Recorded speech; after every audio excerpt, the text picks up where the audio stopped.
¿Se puede tener síndrome de ovario poliquístico sin tener quistes en el ovario? No necesariamente. Y por eso es que le quitan. Es una enfermedad sistémica, porque no está solo localizado en el ovario, que tiene afectación de muchos órganos y sistemas en el cuerpo. El hiperinsulinismo es lo primero que pasa. La insulina al estar alta todo el tiempo empieza a bloquear receptores de todas las demás hormonas. Entonces, no trabajes. ¿El síndrome de ovario poliquístico también puede afectar la salud mental de las mujeres que lo padecen? El paciente con síndrome de ovario poliquístico se siente estigmatizado, se siente a veces incapaz de procrear, se siente infértil y eso les repercute en su ámbito social, en su ámbito emocional. Los andrógenos se aprovechan, entonces las hormonas femeninas no están trabajando bien y empiezan todas estas manifestaciones de virilización, lo que es el hirsutismo, el cambio de humor. Esos trastornos menstruales son tan comunes y constantes que la paciente empieza a normalizar. Hace unas menstruaciones irregulares, pilas. Ojo, está comenzando mal, allá. Son mujeres que tienen coloración oscura del cuello, dificultad para perder peso. Socialmente es vista como la que no va a dar nunca hijos. ¿Esta condición del síndrome de ovario poliquístico tiene cura o realmente se controla? Este espacio llega a ustedes gracias a Full Graphics, creatividad que siempre destaca. Lienzo Content Lab, donde tus ideas se convierten en contenido.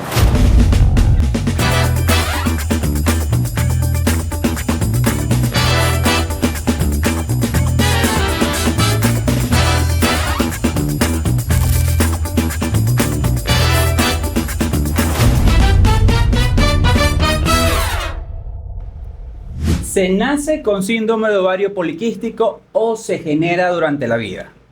Hoy vamos a hablar sobre un tema que afecta a millones de mujeres y que actualmente la Organización Mundial de la Salud considera que más del 70% de los casos no son bien tratados y consigo bien diagnosticados.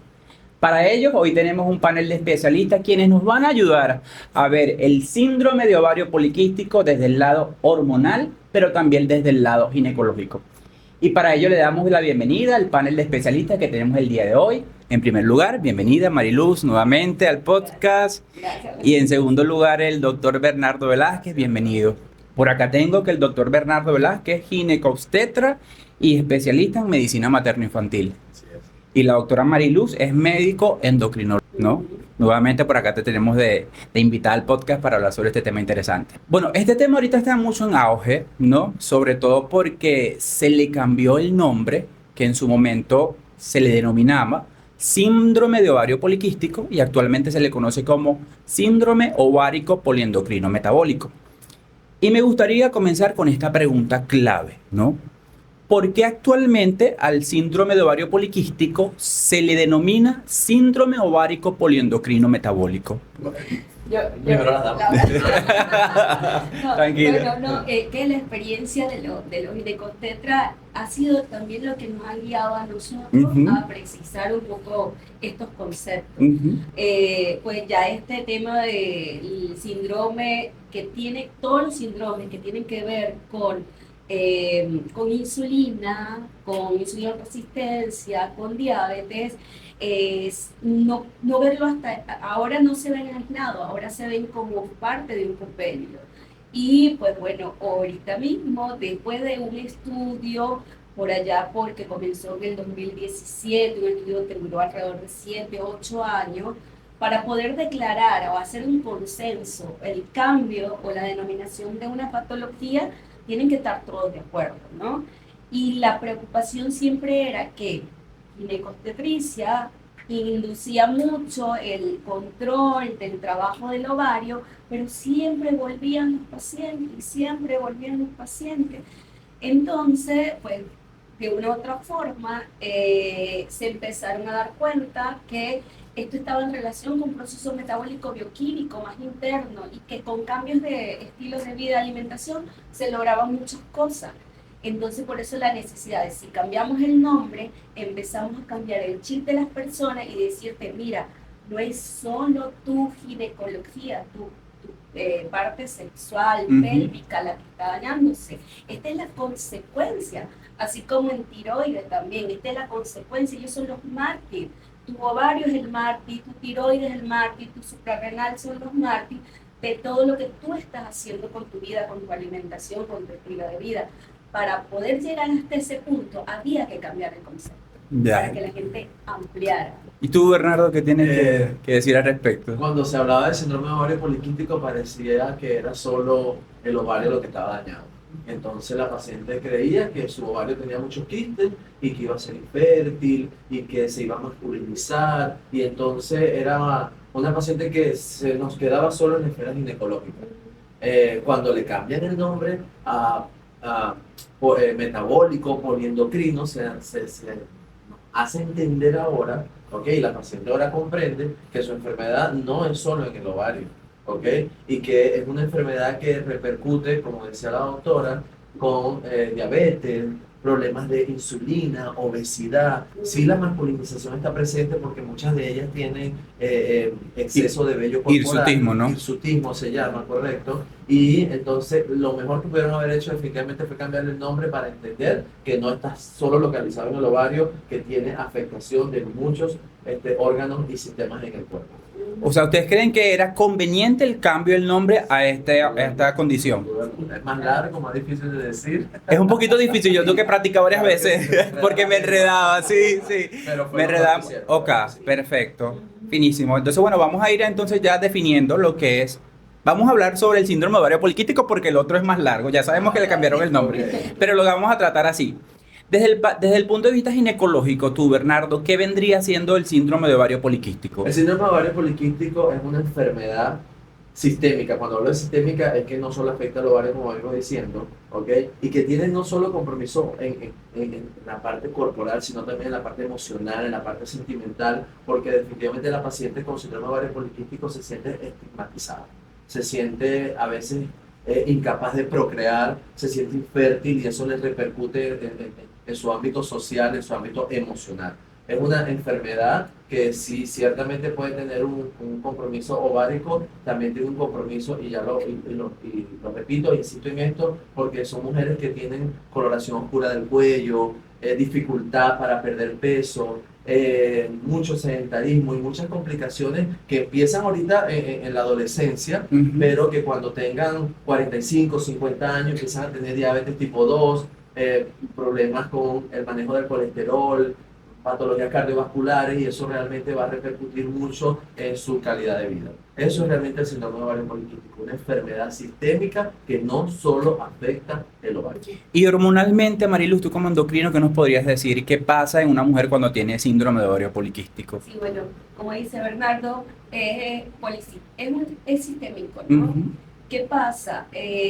Cuando la insulina, que es el primer evento bioquímico que pasa en la exposición continua a carbohidratos, al exceso de carbohidratos, a la falta de ejercicio, el hiperinsulinismo es lo primero que pasa, ¿ve? Y yo puedo tener muchas glicemias durante todos los años que mis glicemias han estado muy normales todo el tiempo, pero es que el primer efecto es el hiperinsulinismo, ¿no? Y eso no logra diferenciarse. Incluso recientemente tuve una revisión con un equipo y eso decíamos, mira, los laboratorios hacen mucho daño, es preciso, es importante tener la referencia, pero hay que explicarle a las personas que en el laboratorio, cuando aparece una referencia que es de este punto a este punto, el valor que te estoy mostrando, es una referencia para nosotros los médicos.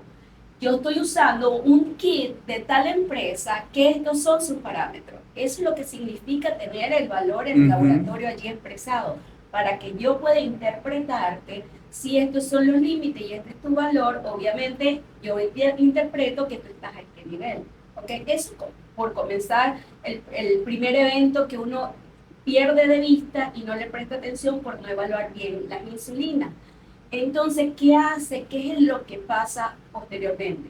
La insulina le estará alta todo el tiempo por unos mecanismos que no son tan simples como lo voy a expresar, y te empieza a bloquear receptores de todas las demás hormonas. Entonces, no trabajes. Comienza como a condicionar el proceso como las demás hormonas trabajan. Entonces, eso hace que no solamente el ovario, sino también la glándula suprarrenal, tiroides, empiece a verse afectada porque hay algo que los condiciona. Y por eso vemos mucha asociación de hipertensión con insulinoresistencia, cortisol alto con insulinoresistencia, tiroides con insulinoresistencia. O sea, la insulinoresistencia asociada a todo. Claro, porque es como el mecanismo bioquímico, uno de los mecanismos Ya, todos, de donde parte como muchas donde cosas. parten todos estos procesos y donde se puede justificar por qué el ovario no logra que ese ovocito salga y haga su Ujú. proceso normal en el ciclo menstrual. Ya. Y bueno, y todo lo que viene después, entonces los andrógenos se aprovechan, entonces como el estrógeno no está trabajando bien, discul- párame si Tranquila, hablo tranquila, muy técnico. tranquila. Pero entonces las hormonas masculinas que tenemos todas las mujeres se aprovechan, que yo le digo a las mujeres, ay, como los hombres se aprovechan de las mujeres. Las hormonas también se aprovechan de Las ellas. hormonas androgénicas se aprovechan de estas circunstancias donde las hormonas femeninas no están trabajando bien y empiezan todas estas manifestaciones de virilización, lo que es el hirsutismo, los vellitos corporales. Todos esos cambios que constituyen Cambio de humor, doctora, no soporto la rabia, yo odio a mi marido, yo odio Bendito esto. Dios. No, es rabia. Entonces tú identificas las emociones que están asociadas con lo fuerte. Ya, ¿sabes? sí, Yo le digo, claro. todo lo que es de hombrecito, se te cae el cabello, te sale pelito, te pones rabiosa, eso es androgénico. Ya. Eso es tu testosterona aprovechándose, porque ciertamente la vía por donde se supone que deberían formarse mis hormonas femeninas no llevan ese camino, sino que se desvían del camino y le dan prioridad a la testosterona libre, por ejemplo, ¿no? Ok. Es uno de los mecanismos por donde se puede explicar las manifestaciones clínicas que se presentan en las mujeres cuando hay hiperinsulinismo, androgenismo, Ok. todas estas cosas. Ya entendimos un poquito la parte hormonal de lo que implica lo que es el síndrome de ovario poliquístico, pero hay una pregunta que me gustaría hacerles porque había una discrepancia, ¿no? Entre si las personas, las mujeres que tenían síndrome de ovario poliquístico siempre tenían quiste en los ovarios y otros decían que no. Aquí mi pregunta para ustedes, vamos a empezar con Bernardo para responder esta pregunta. ¿Se puede tener síndrome de ovario poliquístico sin tener quistes en el ovario? Jesús, tú empezaste esto diciendo que sí, el ovario poliquístico se Nace. generaba o nacía. Y pues hay un tema que se llama programación fetal y es las enfermedades que puede tener el feto desde que se está formando y desde que nace, ¿ok? Y que pueden repercutir cuando son adultos. Es decir, todo lo malo que puede hacer la mamá embarazada, comer mal, no hacer ejercicio, aumentar mucho de peso, y entonces ya hay una memoria genética en ese feto. Y van a nacer y va a tener repercusiones de esos malos hábitos maternos mientras fue feto en su etapa fetal, ¿no? Entonces, que si se puede tener quiste o no, no necesariamente. Y por eso es que le quitan el nombre. Ok, porque habían casos donde... Claro, porque entonces, ¿qué es poliquístico? Entonces, habían casos de mujeres que tenían muchos folículos, ¿ok? Que son los folículos, todas las mujeres tienen folículos, y entonces era la diferencia entre ovario multifolicular versus ovario poliquístico. Entonces hacían la ecografía y veían el poco de folículo y ya la paciente ya estaba catalogada como con síndrome de ovario poliquístico, y de ahí para adelante a esa muchacha le cambiaba la vida. ¿Ok? Entonces nos comenzamos a dar cuenta que había mujeres que tenían clínica, o sea, síntomas, de acuerdo, de muchos andrógenos, que son las hormonas masculinas, que hacían que la paciente se masculinizara, y le hacíamos ecografía y no veíamos tanto quiste en los ovarios, y entonces no necesariamente era una patología ovárica, no había quiste, entonces cambiamos el nombre. Entonces, para concluir, se pueden hacer con la posibilidad de desarrollar ovario poliquístico, y también se puede tener síndrome de ovario metabólico poliendocrino sin necesidad de tener tanta repercusión en los ovarios. ¿Tú querías agregar algo, Marilu? No, maravilloso, porque ahora, y es fantástico que los obstetras están enviando a todas las mamás para la consulta endocrino. Yo le digo, no importa que no me la envíen, pero háganle su insulina, háganle sus hormonas tiroideas, porque es que desde el feto se marcan esos receptores, esa bioquímica que el feto, después ser humano nacido, va a desarrollar con todos estos encuadres bioquímicos predispuestos. Entonces, por ejemplo, Antes se veía, ay, qué gordito nació tan bello, 4 kilos y medio, qué Poco más. bello. Sí, sí, sí. Algo más de eso, la gente cree que mientras Sí, más sí, grande la es barriga, mejor, más sí, mal. sí, Y sí. si supiera que a los obstetras y a los pediatras nos encanta que el bebé pese 2.800, 3 kilos, Sí. porque un Ya. niño... Pero creo que es un mito, ¿no? Claro, Que total, tienen en la gente relación a la... asocia a la barriga grande con más grande el bebé y más sano. Más va a ser. sano. Todo lo contrario, ese bebé está predispuesto a sufrir colesterol, de infarto, de ACV y de enfermedades Sí. cuando sea adulto. Mientras más Ya. grande pese un niño, Exacto. más posibilidades de complicaciones en la adultez va a haber. Ya. El más macrosómico, hay más tejido, No, sí, todo. insulina Ya. persistente desarrollándose en ese cuerpo. En Claro, este- tampoco pequeño. Sí, en este caso del síndrome del ovario poliquístico hay signos muy característicos, sobre todo el acné y los ciclos menstruales irregulares, ¿no? Que por lo general presenta una mujer con esta condición.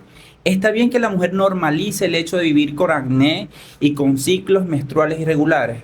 No, no debería. No debería. Sí, el acné siempre está asociado a andrógenos. Ujú. Sí, y claro, obviamente ciclos irregulares, anovulatorio, ovulatorio, ¿no? Anovulatorio es que la paciente genera un folículo pero no ovula. Entonces están esos folículos allí que es lo que generan los quistes. ¿De acuerdo? Entonces la paciente tiene trastorno del ciclo menstrual. ¿Ok? Le dura hoy 7 días, dura 3 meses sin ver regla y le vuelve a bajar, o en un mes ve periodo 2 veces. Entonces esos trastornos menstruales son tan comunes y constantes que la paciente empieza a normalizarlo. ¿Ok? Y empieza a tener acné y entonces cree que es una enfermedad solo estética y no es una enfermedad solo estética, ¿ok? Son, digamos, síntomas y prenden las alarmas de que algo está ocurriendo y hay que buscarle solución. Es importante que Marilu comenta que la paciente va al ginecólogo, no va al endocrino. Sí. Aparte que nosotros somos como 1000 ginecólogos y hay como 4 endocrinos en la zona nada más. Ya. Pero es porque me imagino siempre se lo... No, yo creo que es que la paciente cuando cree que tiene ovario poliquístico no va a ir al endocrino, va a ir primero al ginecólogo. Nosotros los ginecólogos tenemos que entender que somos los médicos que las captamos y que tenemos que definitivamente apoyarnos, ¿ok? En los colegas endocrinos, porque repito, no es solo una enfermedad del ovario, ¿ok? Y el endocrino va a saber más de enfermedades del páncreas, más de las repercusiones como la diabetes, etcétera, etcétera. Entonces, definitivamente es una enfermedad que se debe trabajar en conjunto. ¿Y cuándo deberían no normalizarlo? O sea, por lo general hay muchas mujeres que pasan hasta años con ciclos menstruales irregulares. ¿Cuándo, por lo menos ustedes como especialistas, debería una mujer tener en consideración si ya debe, por lo menos 3 meses con ciclos menstruales irregulares, ya debería ir al médico o sencillamente, Claro. qué tiempo ustedes sugieren de que debería ir ella al médico Cuando algo esté anormal, ve. Totalmente. Cuando Lo algo más esté pronto anormal. posible. Mira, incluso el tema de la adolescencia, Eso, Bernardo. las mamás pendientes. Mira, las mamás pendientes de eso, pero entonces, como ellas también lo experimentaron, o porque, ay, está comenzando, se está acostumbrando el ciclo, Eso. entonces comienza con irregularidades desde el principio, no. O sea, una menarquia irregular, que igualito, hace unas menstruaciones irregulares, pilas.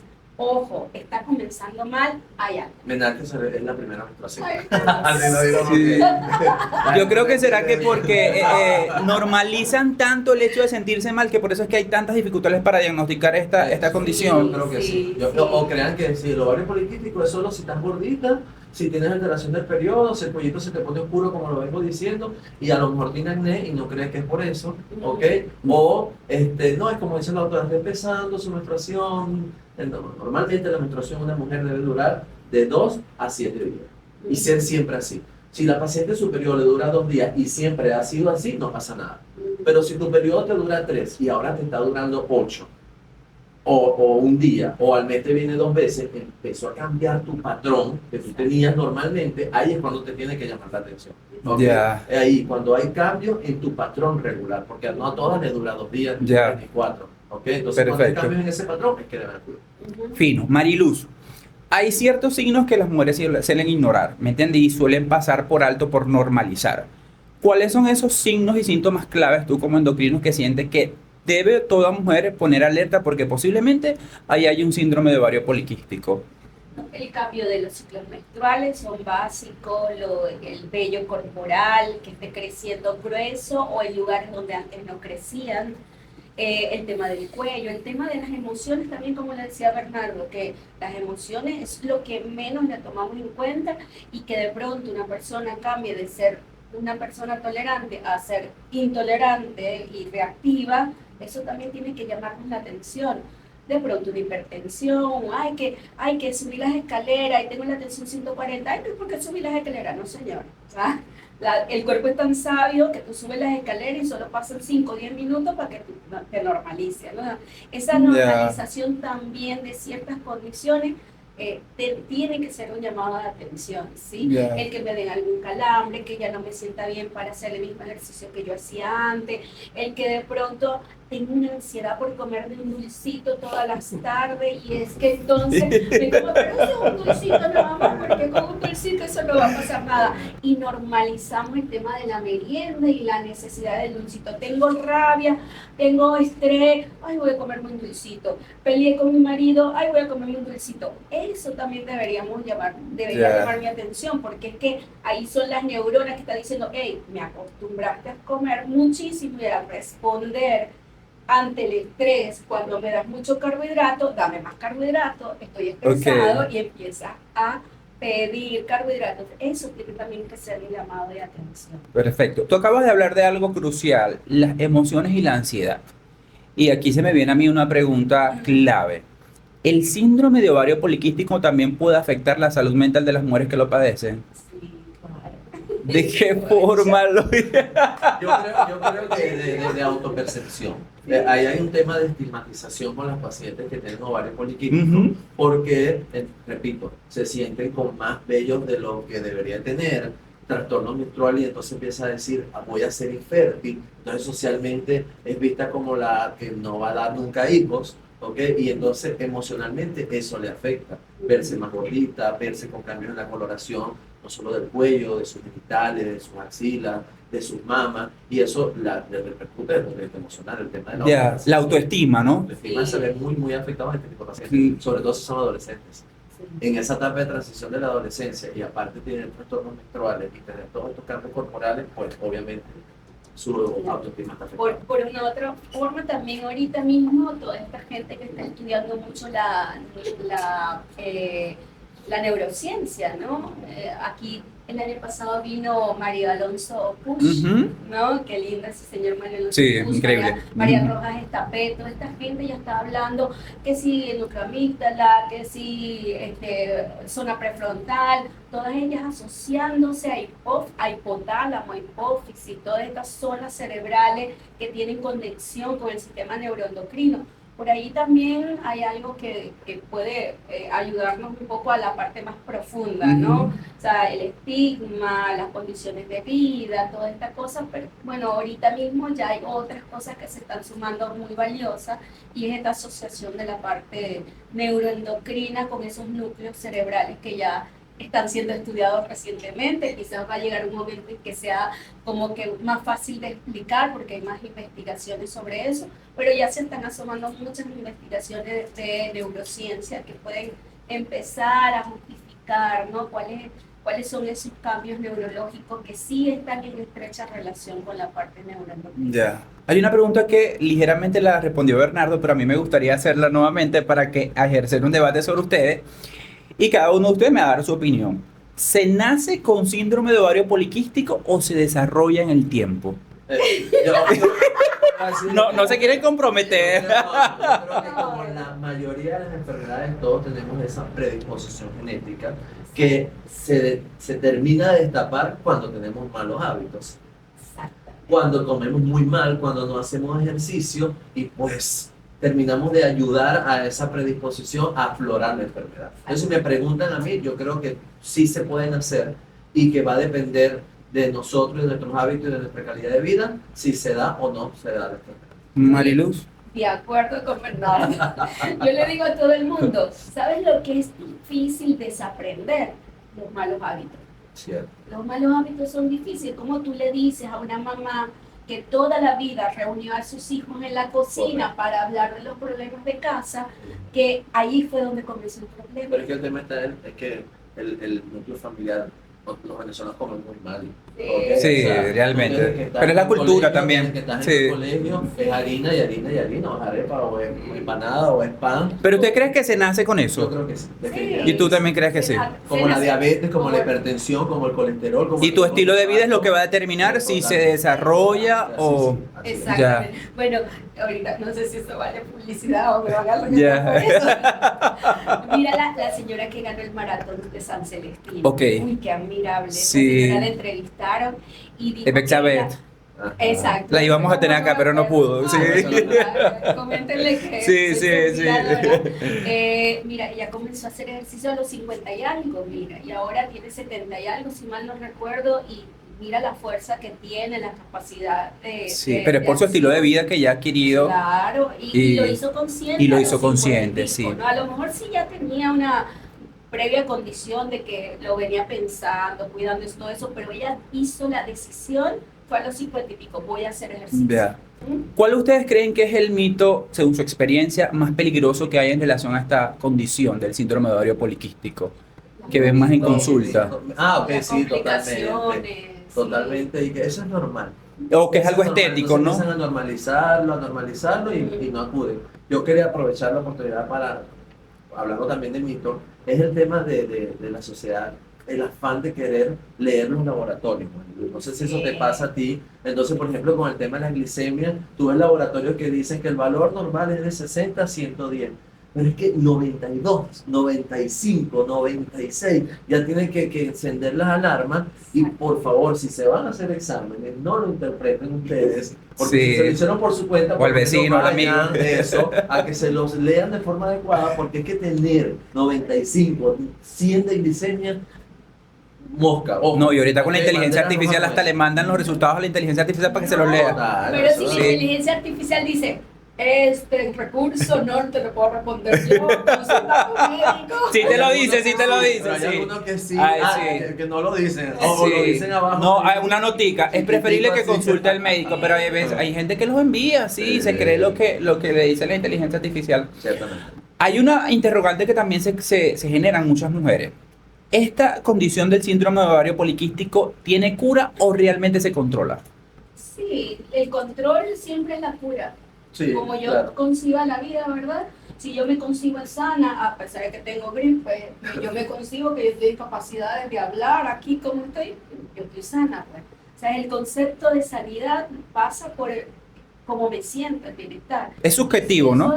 Sí, y si eso es sanidad y curarse, yo creo que se puede curar todo el mundo. Ah, ya va.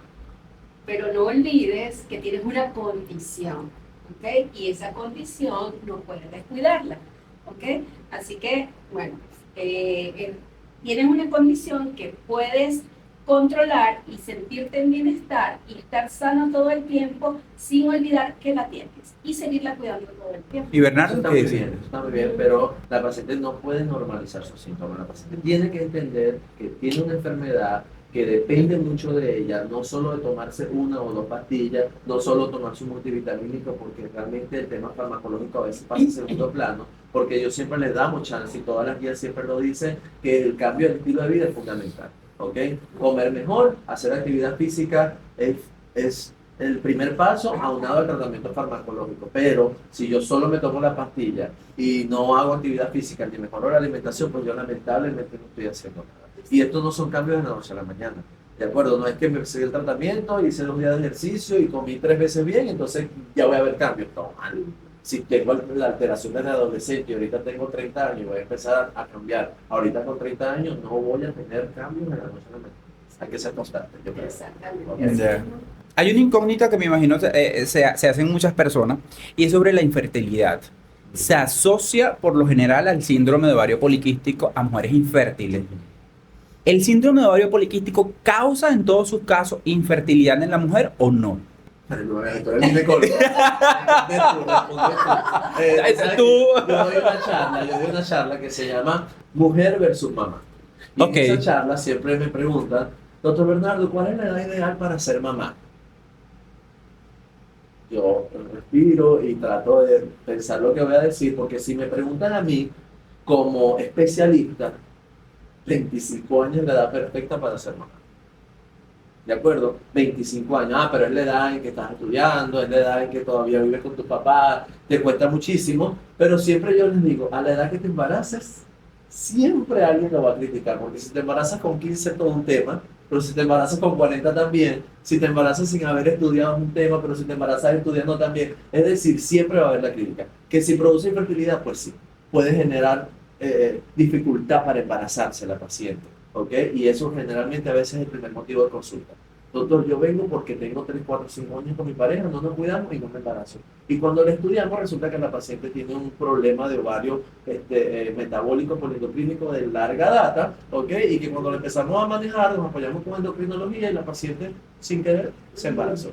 Sí está asociada a la infertilidad definitivamente, pero la infertilidad no, el ovario poliquístico no solamente produce la infertilidad viene acompañada de otras cosas. Ya. Desde tu edad, de otras afectaciones que a veces pasan desapercibidas o incluso no se embarazan y a veces es la pareja y entonces se estudia la pareja y resulta que el hombre tiene alteración en la producción de espermatozoides que también puede estar asociado a este tema.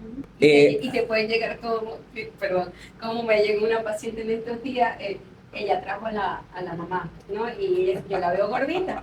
Ay, doctora, ¿cómo está? ¿Todo bien? Sí, traje a mi mamá acá. Pero vine yo para que me viera la metformina. Yo, ¿la metformina qué? Miren, la metformina. Pero estamos esperando bebé. No estamos esperando bebé, pero la metformina me ayuda a salir embarazada. Habla de metformina es pasar aquí 3 días. Sí, 3 días. Sí. Hay pacientes que por lo general le agregan el milagro de sanar la enfermedad, controlar la enfermedad o la condición siempre al tratamiento y evaden un poco lo que es el estilo de vida, como el ejercicio, la alimentación y gran cantidad de cosas que van en nuestros hábitos para tener una vida más saludable, ¿no? Aquí recae conmigo una incógnita que, buscando en relación al tema, se dice que de una u otra manera el estilo de vida puede cambiar el síndrome de ovario poliquístico o el futuro de esta condición. ¿Puede cambiar el estilo de vida el síndrome de ovario poliquístico? Claro que sí, le venimos hablando todo el tiempo. En todo este rato, justamente ese es el mensaje que le decimos a todos, mira, cambia mente, cambia cuerpo, cambia vida y pues obviamente todos los cambios metabólicos se van a generar en función a esta nueva visión de vida. Justamente yo le decía a alguien en estos días, yo sigo mucho al budismo y ahorita mismo hay un lama que se llama Lama Rinpoche y le preguntaba al lama de estos días, mira, ¿qué haces tú con el tema, cómo tocas tú el tema de la alimentación y la sexualidad? Entonces él responde, bueno, no hay problema en comer carne, no hay problema en comer pollo, o sea, pero yo decidí ser vegetariano. O sea, yo soy vegetariano porque fue mi decisión, una decisión mental que surge a partir de haber limpiado su cuerpo de todos los tóxicos de la alimentación y limpió su neurona y él comienza a tomar decisiones voluntarias de dejar la carne. Y la sexualidad, bueno, no pasa nada si nosotros no nos reproducimos y no tenemos contacto, por supuesto que no nos vamos a reproducir. Yo no tengo problemas con la sexualidad, pero yo decidí ser célibe. Es una decisión de cada quien. Entonces la decisión está en función a los actos que tú haces para configurar tu vida, o sea, con quién te relacionas, qué visitas, qué haces, a qué hora duermes, a qué hora te levantas, haces ejercicio, qué comes, eso, cómo te distraes, todo pasa por eso. Eso es Bernardo, ¿tú qué tienes que aportar al respecto? Definitivamente los cambios de estilo de vida van a ayudar, van a favorecer a mejorar tu salud, y no solamente desde el punto de vista de tus ovarios, desde el punto de vista endocrinológico, sino de cualquier punto de vista. O sea, cambiar el estilo de vida evita complicaciones como la hipertensión, enfermedades cerebrovasculares, porque si no lo sabían, es la primera causa de muerte. La gente se muere de enfermedades vasculares cerebrales y de infarto, ¿ok? Y eso está íntimamente relacionado con los sedentarismos, con los sedentarios que somos y con lo que comemos. Así es. Bueno, para ir cerrando, ¿cuáles entonces serían los pilares fundamentales para el diagnóstico y el tratamiento del síndrome de ovario poliquístico? Bueno, primero, medicina ginecóloga. Sí. Para descartar todo el sistema pélvico, obviamente, y tras eso, pues que los colegas ginecólogos se involucren también en el proceso metabólico. O sea, no es solo, o sea, está bien, nos acompañamos y todo eso, pero una vez que ellos conciben la enfermedad como un proceso metabólico, ellos también se involucran y ellos también le van a decir al paciente, deja de comer carbohidratos y toda esa cosa, y va a tener la prevención. ¿Ustedes creen que, disculpa que te interrumpa allí, que el síndrome de ovario poliquístico debe ser tratado alternado con un ginecólogo y un endocrino? Sí. Deben ser tratados de forma conjunta, no aislado la endocrinología de la ginecología. No, pero para nada.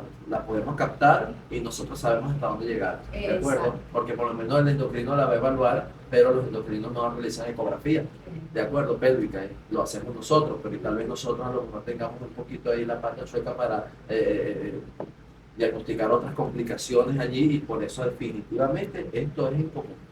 ¿Y crees que por eso antes había tanto problema? Porque solamente se lo veía desde el punto de vista ginecológico, Sí, y no se iban más a la parte hormonal. Sí, sí, es verdad. Y fue por eso que me imagino que tras las investigaciones, los estudios, las incógnitas que les genera a ustedes, también como especialistas, empezaron a investigar y se dieron cuenta que no solamente era un problema de quiste de ovario, sencillamente era un problema poliendocrino metabólico, como tú lo dijiste al principio, multisistémico, que creíamos que solamente era una cuestión de quistecitos en los ovarios y ya. Eso ya es todo esperar. Yo creo que es esperar porque nuestra sociedad cada día es más sedentaria. Nuestros niños cada día hacen menos actividad física, pasan más tiempo pegados de cualquier instrumento tecnológico, comemos cada día peor, ¿de acuerdo? Y cuando tratamos de hacerlo diferente, o una mamá trata de hacerlo diferente, la sociedad la señala. Cuando, por ejemplo, su hijo, su mamá lo limita a que ya no tome tanto refresco o que ya no tome tanto dulce en cualquier fiesta, entonces es la mamá rara. Ok, la mamá tóxica. Yeah, Entonces sí. eso hace que no seamos puros, seamos borregos sociales, y lo tenemos que hacer así, porque así lo hace todo el mundo, y cuando lo hacemos diferente, entonces somos raros. Sí, sí. Las idealizaciones y los estigmas que vive esta sociedad también. Para cerrar, ¿qué ustedes como especialistas y una persona que nos está escuchando, una mujer sobre todo, que sospecha o que tiene síndrome de ovario poliquístico, qué debería escuchar ya de parte de ustedes como especialistas? ¿Qué debería saber en este momento en relación al síndrome de ovario poliquístico? Hazte tu perfil 20, toma tu prevención de visitar todos los años al ginecólogo, ¿sí? Y pues bueno, hacer tus cambios de vida, ¿sí? Y alimentarte mejor, hacer actividad física y tener paz mental. Yo le diría que dé el primer paso, porque no hay nada mejor que dormir en paz. Las pacientes saben cuando tienen algo y eso no les permite dormir tranquila. La paciente se acuesta sabiendo que algo pasa, pero se levanta y no da el paso de acudir y de buscar ayuda. Anda al endocrino, anda al internista, anda a un médico que te atienda, y ese especialista va a saber cómo canalizar y cómo dirigir y buscarle solución a tu enfermedad. Así es, otra cosa que quieran agregar. ¿Creen que ya lo dijeron todo? No, bueno, vamos a seguir conversando de esto y juro que vamos a estar aquí mucho Claro. tiempo. Bueno, nada, agradecerte la invitación, Marilu. No, gracias a ustedes. Estamos siempre a la orden y gracias por esta oportunidad. No, gracias a ustedes de verdad por haber venido al podcast y hablar sobre este tema que ahorita está en auge y que generaba mucha controversia al principio, porque se decía que, como lo dijimos en su momento, era solamente cuestión de quiste, y ya vemos que no. Una red social ustedes que quieran compartir, donde lo podemos ubicar. ¿Tú, Mariluz? Bueno, Mariluz Nunes.endocrina, sí, por Instagram, y tengo una página web, www.mariluznunes.com. Bernardo, tu red. Instagram, ponen Bernardo Velázquez en Instagram y ocurra lo que va a salir de primero. Bueno, agradecido con ustedes, muchachos. Y vamos a despedirnos de este episodio sin antes decir a las personas que, bueno, a todas esas mujeres que nos están viendo, igualmente que para que este episodio llegue a muchísimas personas, se suscriban al canal, interactúen, denle like, comenten y compartan para que este episodio llegue a muchísimas personas, a muchísimas mujeres que necesiten saber y aclarar dudas sobre esta condición, que hoy en día ya no es cuestión solamente de quiste, sino que va mucho más allá de eso. Agradecido con ustedes y bueno, nos vemos en otro episodio de Bienestar en Acción, el podcast. ¿Listo? Y no, Bienestar en Acción fue presentado por Full Graphics, creatividad que siempre destaca. Lienzo Content Lab, donde tus ideas se convierten en contenido.